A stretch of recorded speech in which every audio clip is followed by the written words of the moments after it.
What's happening, everybody? Welcome back to Tavian's World of Reptiles. I hope you're all doing well and taking care of yourselves. So it has been a little bit over a month since I brought my mangrove snake, Beetlejuice, home, and I have not yet been able to get him to eat.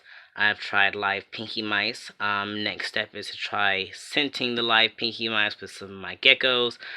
Maybe try to get some chicken broth. I've been advised to try chicken broth.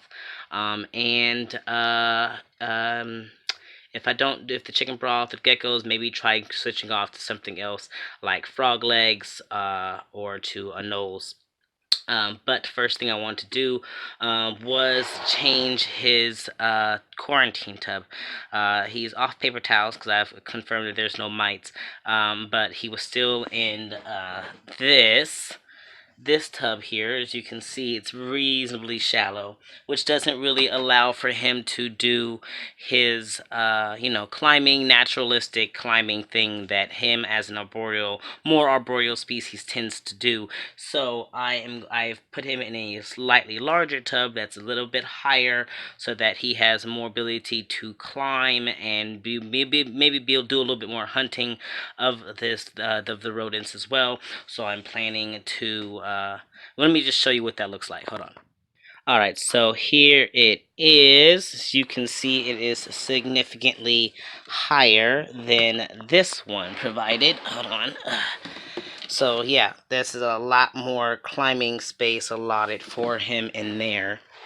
And he is currently down in that height over there. So I've just got a lot more like climbing things for him to climb across. There's a hide up under there. There's a hide right there, including the hide that he's in. I don't have a water dish in here yet, but I do need to put one in here. And then I guess there's kind of a hiding space up under that thing, which is pretty much bracing the sticks, because I don't really have any way of mounting the sticks right now, but I wanted to get this done. So I'm thinking of planning on putting the rodents, which I actually have right here. Oh, they've got a little dirt on their thing now, but so I have the rodents right there, and I am planning to leave them up there so that he can do a little bit more climbing to actually find them at night.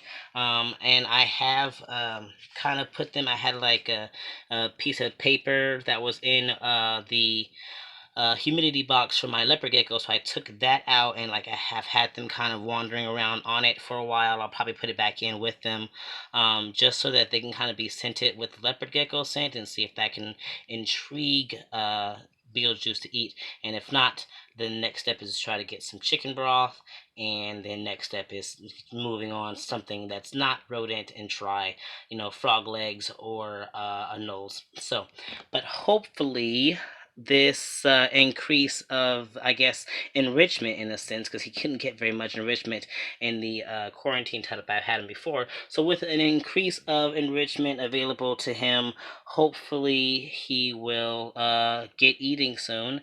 And if it really gets down to the point where he starts losing a lot of weight and I'd be concerned about it, then I will have to switch to assist feeding him. But I'm really not trying to push that yet. It's only been a little bit over a month. I'm not stressing too hard. They can be a little hard to get started, but hey, this is a challenge for myself. It is what I signed up for, so I'm ready to do what is necessary to get this beauty feeding. And for now, he is safely tucked away in his hide where he's feeling secure, and I'm going to put the lid on this, put this up where it needs to be, and allow him to enjoy his space for the night, and hopefully he will eat. He probably won't, considering that now this is like a huge, like probably a bit of a stressor, because I'm moving him again into a larger space. But hopefully with the enrichment and the more, with more clutter in there, and for him to feel more secure in it, he will still be inclined to at least come and hunt and eat these guys. So we will see how it goes.